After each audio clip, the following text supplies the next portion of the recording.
நானும் எவ்வளவோ முயற்சி பண்ணி பார்த்துருக்கேன்.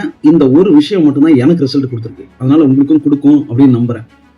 லைஃப்ல இம்மீடியட் ரிசல்ட் இல்ல நமக்கு எப்பவுமே ரிசல்ட் வேணும் அப்படின்னு நினைச்சீங்கன்னா இந்த ஒரு விஷயத்த பண்ணுங்க. வேற எதுவுமே பண்ண தேவை. இது எல்லாத்துக்கும் ரிசல்ட் கொடுக்கும். நம்பர் 1, நம்மளோட ஓன் ப்ராமிஸை நம்ம மீறக்கூடாது. Stop negotiating with our goals. கொஞ்சம் யோசிச்சு பாருங்க. எத்தனை தடவை நம்ம நாளைக்கு பண்ணலாம் அப்படின்னு சொல்லியிருக்கோம். ஃபார் எக்ஸாம்பிள், காலையில் 6 மணிக்கு அலாரம் வைக்கிறீங்க. எத்தனை தடவை ஸ்னூஸ் பண்ணியிருப்போம் அப்படின்னு பாருங்க. ஜிம்முக்கு போகலான்னு நினச்சிருப்போம். எத்தனை நாள் நாளைக்கு போகலாம் அப்படின்னு நினச்சிருப்போம் பாருங்க. ஒரு இமெயில் அடிக்கலாம் அப்படின்னு யோசிச்சிருப்போம். அதை விட்டுட்டு வேற யூடியூப்குள்ளேயோ இல்லை வேற விஷயத்துக்குள்ளேயோ தேடி எத்தனை தடவை போயிருப்போம் அப்படின்னு பாருங்க. நம்ம ஒவ்வொரு தடவையும் இப்படி பண்ணுறதுனால நம்ம ஃபெயில் ஆகிறத தாண்டி நம்ம ரிசல்ட் கிடைக்காம போகிறதுக்கு காரணம் இது மட்டும்தான்.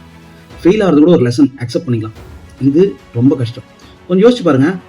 இந்த ஏதாவது ஒரு பிஹேவியரை நம்ம டீம் மெம்பர்ஸோ இல்லை நம்ம ஆஃபீஸில் வேலை செய்கிறவங்களோ பண்ணாங்க அப்படின்னா நம்மளால் அதை ஏற்றுக்க முடியுமா?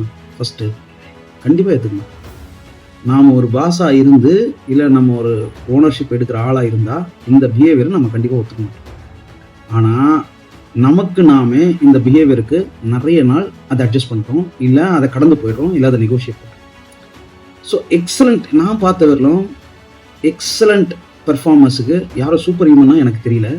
ஆனால் அவங்க நிறைய விஷயங்களை நான் நெகோஷியபிள்ஸாக வச்சுருக்காங்க. அப்படின்னா இதை நான் பண்ணுவேன். எனக்கு டைமு நேரம் அதெல்லாம் கிடையாது. அது நீங்கள் எந்த டெக்னாலஜியோ இல்லை எந்த விஷயமோ இல்லை எந்த டெக்னிக்கோ அதை யூஸ் பண்ணி அதை மானிட்டர் பண்ணுங்கள், இல்லை அதுக்கான விஷயத்தை பண்ணுங்கள். நான் அதுக்குள்ளே வரல. நான் கேலண்டரை பிளாக் பண்ணுங்கள், ரிமைண்டர் வச்சுப்பேன், பண்ணுங்கள். அதுக்குள்ளே நான் வரல. ஒவ்வொருத்தருக்கும் ஒரு மெத்தட் இருக்குது.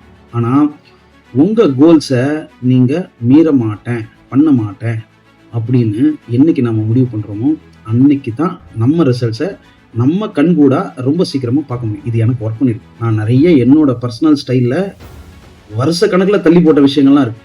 ஃபார் எக்ஸாம்பிள் 2024 கோல் அப்படியே நான் கட் காப்பி பேஸ்ட் பண்ணி 2025 கோலாக வச்சுருக்கேன்.